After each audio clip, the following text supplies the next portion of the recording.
This book by Andre Agassi is a masterpiece, and I know that that word gets thrown around a lot. Look how cute it looks here. Look how cute. Sorry, my ADHD is kicking in.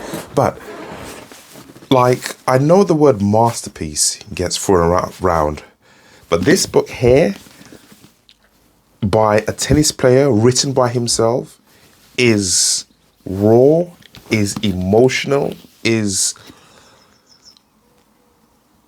great. Like the man himself, he is great.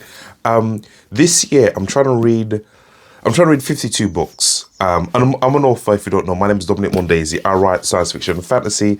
I've got about 23 books written, sci-fi and fantasy. Some self-published, some not. But that's beside the point. The point is, I'm trying to read more. I'm trying to read half fiction and half non-fiction this year. So to escape, to chill, to relax, I normally read fiction books because that's what I find easy to get into. Not easy to get into, but my brain's not overworked.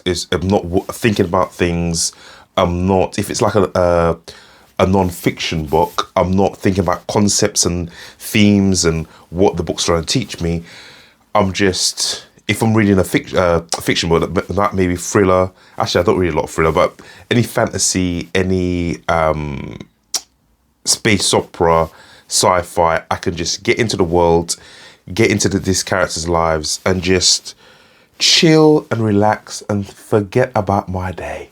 But because of that, and because of my I've noticed in my reading gap knowledge, in my whatever repertoire, I've not read enough non-fiction, mainly autobiographies. My top one is always Arnold Schwarzenegger. I've got it behind me. I love that book. I might have to talk about that book in another video, but Arnold Schwarzenegger, I love that book. Some others I didn't love, like Nelson Mandela, Long Road to Freedom. A bit dry, a bit bloated, and I'm probably going to get so much hate for this, but I don't like it. Love the Man, obviously, is great. I'm not saying this to poo on the man's legacy. I'm not saying that at all. Just the book. It was like a massive tome, and it didn't resonate with me. And as a black man, I felt like it should have done, and I kind of almost felt like I'm betraying my ancestors by not loving it. I just couldn't get into it. Could not get into it. But yeah, this book ranks at firm number 2, not number 1. The reason Arnie is my number 1 because I grew up watching Commando, Predator, when I shouldn't. I was far too young, but my grandmother let me watch a lot of things as a 8-year-old that was like R-rated, and probably that's why it formed my warped sense of humor. But anyway, this book is, I don't want to spoil it too much, but the main themes for this is his hate of tennis. He despises tennis. And the reason I love this book is because he treats tennis like a job. And all of us, we've all had jobs. I've had jobs which I hated, but I had to do it to pay the bills. And he's come to this realization is that I'm good at tennis. It pays well. I hate tennis, but it pays well. And he flopped out of school when he was, I think, 14, 15 or earlier. Could be like 14, 15 or maybe 13. So didn't have an education, didn't finish college for those in America, didn't go to university. So it was like, what else am I going to do? And even his father said, what else are you going to do? Tennis is all you have. And you've gone all in tennis. You hate it, but tennis it is what you've got. And it's an interesting thing, which I've been talking to more and more of my friends lately. I haven't got kids, but they have. And I'm like, and I've read again and again the formula to success. Everyone from Arnie, Noah, there's a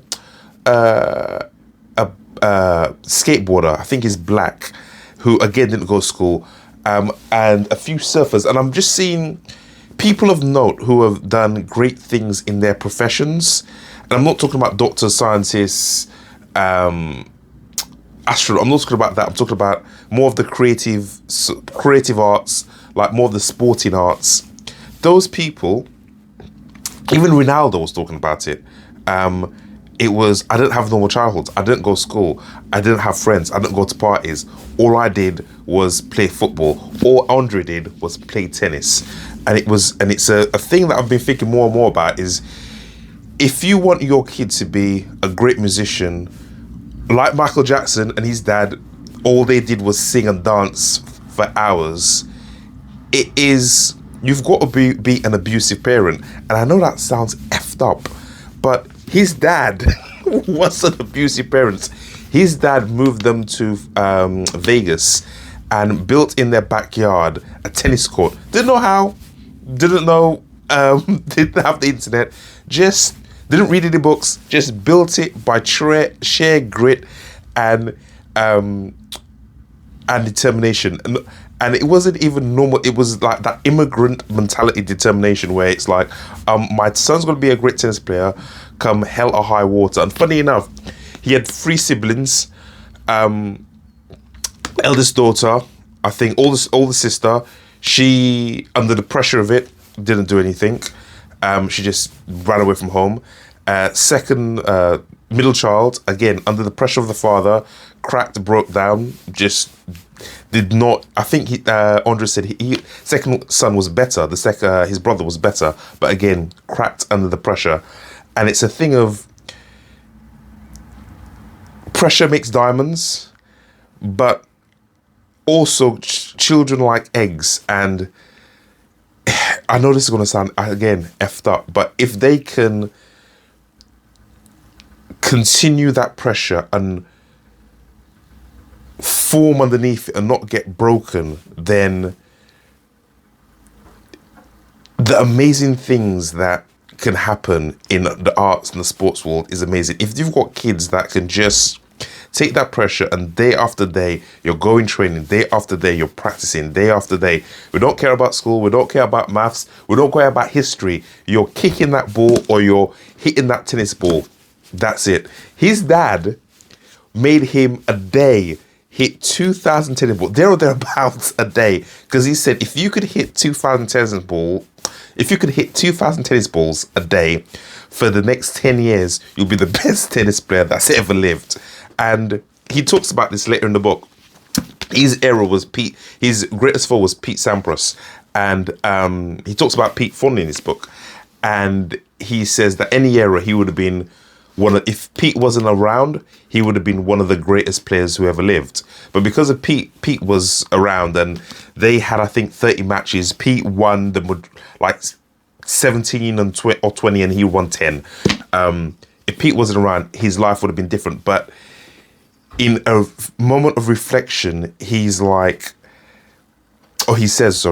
that because of Pete made me raise the bar, and I don't think I would have been as good without Pete. And I always say this to my students who do Brazilian Jiu-Jitsu is, iron sharpens iron, and your greatest foe, if you're against if you're against the greats like Roger Gracie, and you're the number 2, you're fucking pretty good. Sorry for the language. But yeah, this book is amazing. I loved it, and the reason I loved it, because as a fellow author, his first love was poetry and writing, and he wanted to be a storyteller. And I think in this, he got to tell his story, or he got to be a storyteller. Well, and it's just, it's amazing. But it's because the reason I also love this, sorry, I'm jumping everywhere. I'm excited. I've not done a video in a while. I've been ill. But the reason I love this is because I didn't grow up watching tennis. I didn't grow up watching a lot of sports, but one thing I watched vigorously with my grandmother is Wimbledon. My grandmother every year without fail loved Wimbledon, and it's one of my greatest regrets that I never took her to see a live event because I couldn't afford it. Tickets were expensive then, now still are.